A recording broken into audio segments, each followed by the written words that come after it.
Halo guys, kembali lagi di channel Yende. Di video kali ini, admin akan mendongeng sebuah film superpower lagi yang berjudul Lazarus yang dirilis pada tahun 2021. Jadi adik-adik dan om-om, film ini menceritakan tentang seorang pria yang mendapat kekuatan setelah terbangun dari mati surinya. Jadi, ia menggunakan kekuatannya itu untuk membalaskan dendam terhadap kejahatan-kejahatan yang diterimanya. Bagaimana kelanjutan ceritanya? Daripada penasaran, mari kita simak alur ceritanya.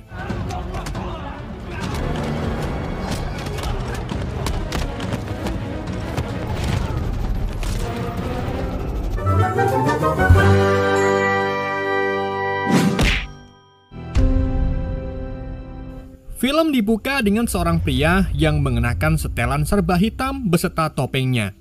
Terlihat pria tersebut sedang menghadapi beberapa orang yang masing-masing membawa senjata. Dan orang itu lanjut menembaki pria bertopeng terus-menerus. Tapi ajaibnya, pria bertopeng itu tidak mati, bahkan tak terluka sedikit pun. Lalu, kenapa pria bertopeng ini bisa sekebal itu?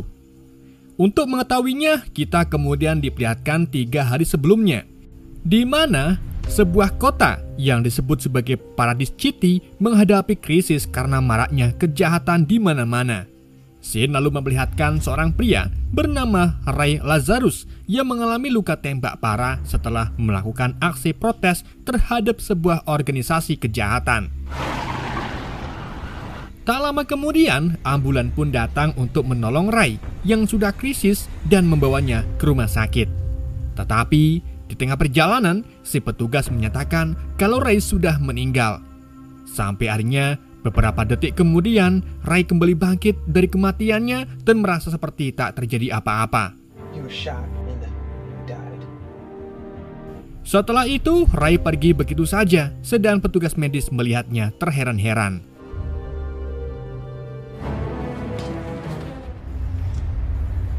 Di tempat lain, pemimpin organisasi kejahatan yang bernama Testament sedang menyiksa salah satu anak buahnya karena nilep hasil jualan 50 pon obat ilegal.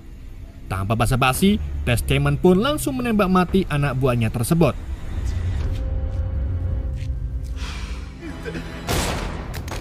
Bersamaan dengan itu, anak buahnya yang lain datang dan memberi info ke Tess kalau mereka sudah membunuh Ray lalu membuangnya ke jalanan. Sure he's dead. There's no mistake. We're back to poet.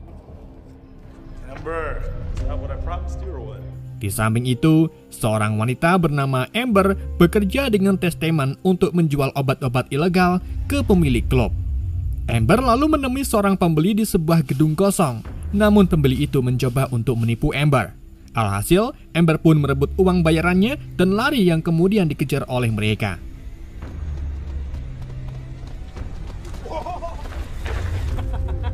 Di tengah aksi kejar-kejarannya itu, Ray tiba-tiba muncul untuk menolong Amber dan berhasil menjatuhkan para musuh dengan sangat mudah.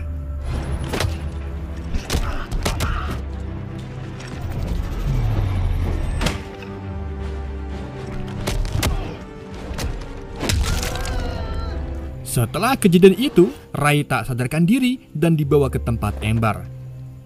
Singkat cerita, saat terbangun, luka tembaknya sudah sembuh total. Bahkan Amber pun terheran-heran melihat luka Ray yang baru saja ia obati, tapi kini sudah tak berbekas. Ray pun mengucapkan terima kasihnya ke Amber, tetapi tiba-tiba waktu berhenti. Begitu pula dengan Amber. Sedangkan Ray melihat seorang pria yang duduk di sofa. Pria itu adalah Hellbourne yang juga memberikan Ray kekuatan. Namun, Ray merasa curiga dengan Hellbourne dan mencoba menyerangnya. Tetapi itu malah membuat Ray terluka. Hellbourne lalu menjelaskan kalau setiap Ray membunuh penjahat, maka itu akan membuat kekuatan Ray semakin kuat. Hal itu dikarenakan Ray menyerap semua ingatan serta kekuatan hidup mereka. Itulah mengapa luka yang di tubuh Ray cepat pulih, karena kekuatannya semakin bertambah. Dan agar Ray bisa hidup selamanya, ia harus menyelamatkan lebih banyak orang dari kejahatan.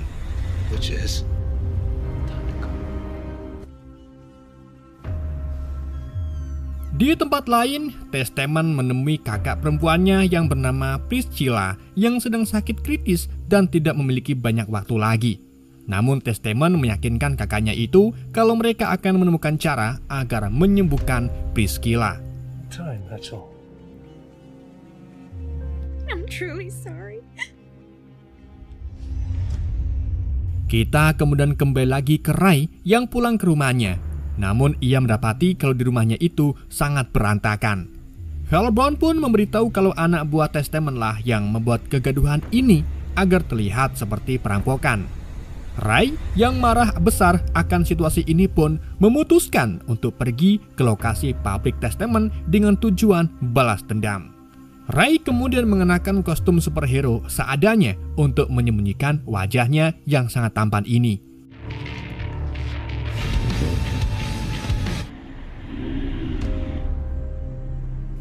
Sesampainya di pabrik itu, anak buah Testament langsung menyerang Ray. Tapi untungnya Ray mampu menjatuhkan semuanya, kecuali salah satunya yang berhasil kabur menggunakan mobil.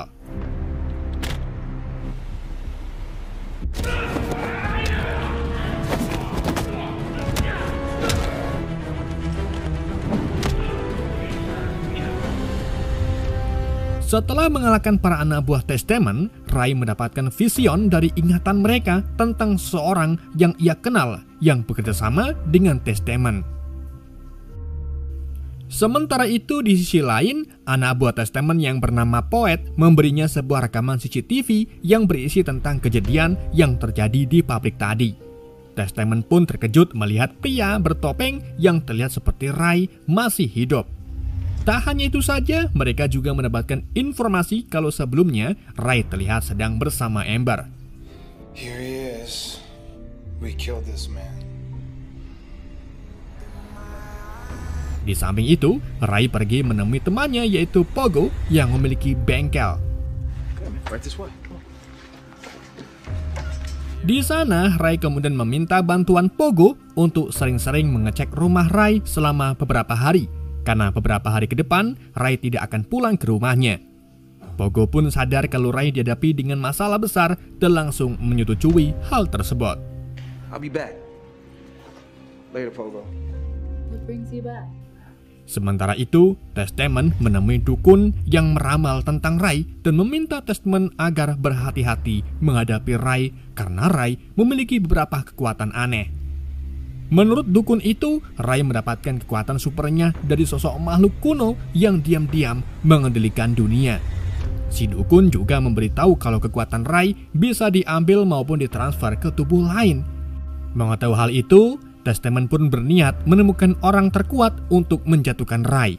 Dengan begitu, Testament bisa mengambil kekuatan Ray. Spirit is strong. Brought him back. And he's not alone. Kita kembali lagi ke Ray yang kini lanjut menemui seseorang yang ia lihat di visionnya, yang ternyata adalah Amber. Ray kemudian mengungkapkan tujuannya untuk mengalahkan Testament dan ingin Amber berhenti bekerja sama untuk Testament lagi, karena itu akan membahayakan diri Amber. Awalnya Amber tak percaya dengan omongan Ray, sampai akhirnya di waktu yang sama, beberapa anak buah Testament datang mencari Amber.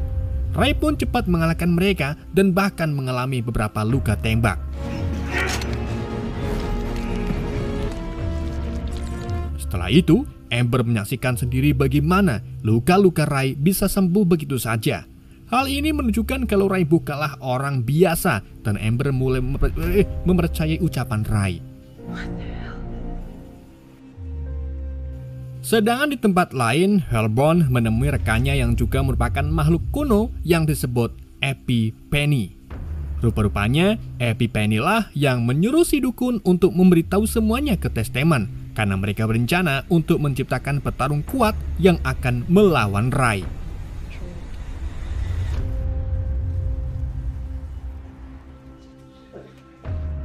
Moments away from euphoria. Sementara itu, Ray membawa Amber ke rumah Pogo. Dan disitulah Ray mulai menjelaskan semuanya ke Pogo. Awalnya Pogo tak mempercayai cerita dari Ray karena terdengar sangat aneh.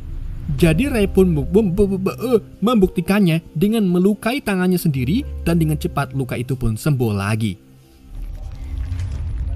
Setelah melihat hal itu, Pogo pun mulai percaya dan mau membantu Ray untuk menjaga Amber. I'm gonna go calm him down. I need a minute.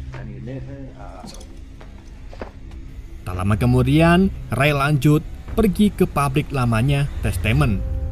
Disitulah Ray bertemu dengan teman lamanya yang bernama Chapel. Keduanya merupakan pensiunan dari Angkatan Darat. Chapel lalu mulai cerita kalau baru-baru ini ia kehilangan adiknya karena overdosis obat ilegal dari Testament. Oleh karena itu, Chapel pun dendam besar kepada Testament, sehingga Ray pun memutuskan untuk mengajak Chapel bergabung dalam rencananya dan membawanya ke tempat Pogo. I'll meet you there. All right. Here's no less. I'm gonna drink. Sesampainya di tempat Pogo, Ray ingin Chapel membantu Pogo dan mencari pabrik-pabrik milik Testament. Hey, they had it coming. Something I want to show you. Pogo lalu menunjukkan kalau ia sedang mengerjakan kostum khusus untuk Ray, di mana kostum itu anti peluru dan dilengkapi dengan topengnya. Bahkan, Pogo ini juga memodif Mio Anggoranya untuk membantu Ray menyelesaikan misinya. Pogo memang tak pandai berkelahi, itulah mengapa ia membantu Ray dengan menyiapkan keperluannya. Dry weave fiber. Damn, Pogo. Hey. I got some people. Di keesokan paginya, Chapel datang bersama anak buahnya untuk memberitahu Ray tentang lokasi pabrik terbesar milik Testament. Jadi, mereka pun berencana untuk menghancurkan pabrik tersebut. Will's up in 5 minutes. Ray lalu pergi terlebih dahulu untuk menyusup ke dalam pabrik, sedang yang lain menunggu sinyal dari Ray. Dan scene pun menunjukkan adegan di awal film, di mana Ray menghadapi beberapa orang yang bersenjata.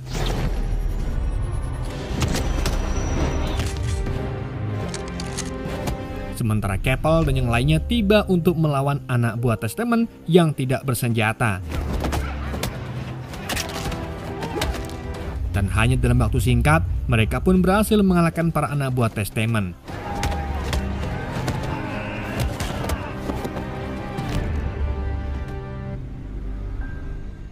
Karena hal ini, Poet pun marah karena para pekerjanya dengan mudah dikalahkan oleh Ray dan yang lainnya. Ia juga merasa kalau dirinya lebih cocok menjalankan bisnis obat ini dibandingkan Testament yang kurang satset. Walking ghost. Ray Lazarus. I've rested enough. Sementara itu, Testament memberitahu saudari perempuannya kalau ia menemukan cara untuk menyembuhkan penyakitnya. Tapi Testament tak menjelaskannya lebih lanjut. Take a little bit more time. To be whole.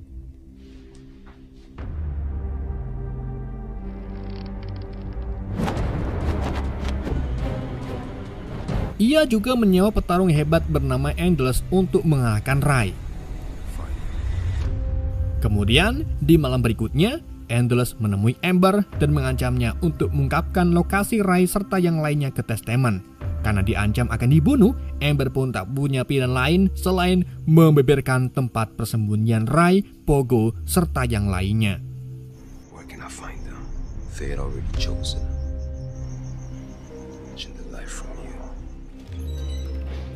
Sedangkan di tempat lain, Departemen Kepolisian menangkap Testament atas kekacauan yang terjadi di seluruh kota. Karena beberapa hari ini, anak buah Testament ditemukan tewas.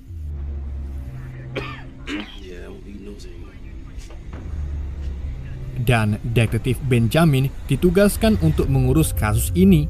Jadi ia pun terus menyelidiki siapa pelaku yang membunuh banyaknya anak buah Testament. We count nothing out. This is only the beginning. Di lain sisi, Endless sampai di bengkel Pogo dan mulai mengalahkan anggota tim Ray satu persatu.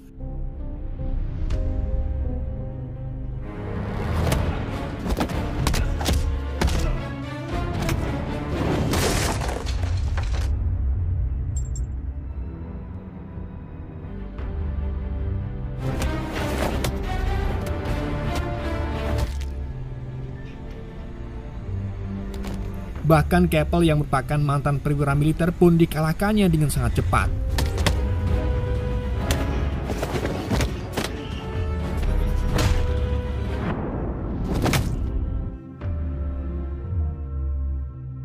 Di samping itu, Poet memutuskan untuk mengkhianati Testament dan meninggalkan pekerjaannya. Tak hanya itu saja, Poet juga mengambil alih setengah dari anak buah Testament untuk ikut dengannya. Alhasil, kini hanya beberapa orang saja yang masih bekerja dengan Testament. This is my city. You will lose. For when plans is in doubt. Di lain sisi, Epiphany bertemu dengan si dukun, di mana dukun itu bingung kenapa Epiphany ingin ia berbohong ke Testament tentang kekuatan Ray yang bisa ditransfer ke tubuh lain. Tapi Epiphany tak menjelaskan secara rinci, karena cepat atau lambat mereka akan segera tahu jawabannya. Sin lalu menampilkan Ray yang kembali ke bengkel Pogo, tapi malah mendapati Keppel sedang diambang kematian. Dan tanpa disengaja, Ray menyerap ingatan Keppel sehingga ia tahu siapa pelaku yang membunuh Keppel. Melihat temannya tewas, Ray pun marah besar dan langsung menuju ke tempat Endless. Alhasil, duel sengit antara keduanya pun terjadi.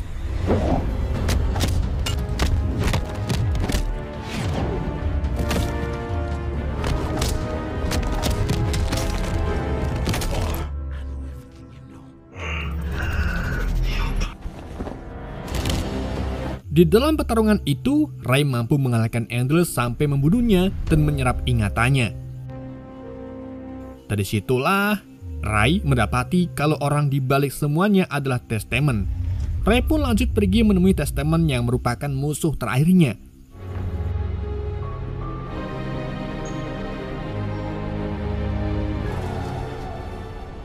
Beberapa anak buah Testament kemudian mencoba menghadapi Ray. Tapi kini kekuatan Ray semakin kuat sehingga mampu mengendalikan udara untuk mengalahkan mereka.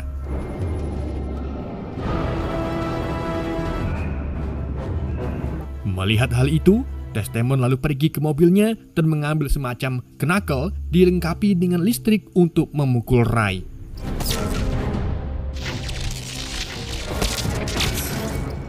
Dengan menggunakan senjata tersebut, Testament mampu menjatuhkan Ray beberapa kali. Sampai akhirnya Ray bangkit lagi dan memukul balik Testament sebelum akhirnya mencekiknya. Saat Ray punya kesempatan untuk menghabisi Testament, Ray menyerap ingatan Testament tentang saudarinya yang sakit parah. Tidak hanya itu saja, Ray juga melihat vision di malam saat dirinya meninggal. Ternyata anak buah Testament hanya menembak Ray satu kali saja. Sedang saat ia hidup kembali, Ray mendapati ada 4 bekas peluru di badannya. Jadi, Ray pun segera melepaskan Testament. Di waktu yang sama, Hellbound muncul dan meminta agar Ray membunuh Testament. Tapi Ray langsung sadar kalau Hellbound lah yang sengaja membunuhnya. Dan kali ini Hellbound akan melakukan hal yang sama kepada Testament, yaitu menghidupkannya kembali dari kematian. Hal ini karena dalam kehidupan harus ada pembaik dan penjahat agar tetap seimbang. Alhasil, para makhluk kuno itu pun diharuskan membangkitkan 2 orang dari kematian di setiap generasinya, yang satu sebagai pembaik dan satunya lagi sebagai penjahat. Dengan begitu, keseimbangan akan terus terjaga. Akan tetapi, Ray menolak untuk membunuh Testament dan pergi begitu saja. Saat di tengah jalan, Ray lalu bertemu dengan detektif Benjamin yang ingin menangkapnya karena diduga sudah membunuh puluhan anak buah Testament. Namun, Benjamin malah memberi Ray kesempatan untuk kabur karena ia tahu tentang bisnis ilegal milik Testament. Alhasil, Ray pun pergi dan berkumpul kembali dengan Pogo.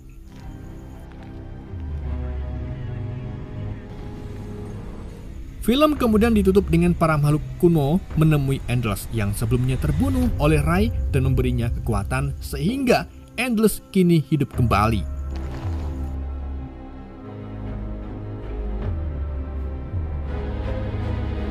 Di after credit, scene kemudian menampilkan di suatu tempat di kota lain. Terlihat pria bernama Marcus menemukan tongkat baseball dengan pilok berwarna merah. Dan di waktu yang sama, ia juga melihat grafiti di dinding dan meskennya menggunakan jam tangan nanotechnya dan film pun bersambung. Unidentified. Oke guys, itulah alur cerita film Lazarus. Semoga kalian terhibur dengan alur cerita yang saya bawakan. Mohon maaf jika ada kesalahan dalam penyampaiannya ataupun penyebutan nama. Pesan yang tidak bisa kita ambil dari film ini, orang yang baik adalah orang yang meletakkan utilnya di bawah meja. Sekian dari YND. Wassalamualaikum warahmatullahi wabarakatuh.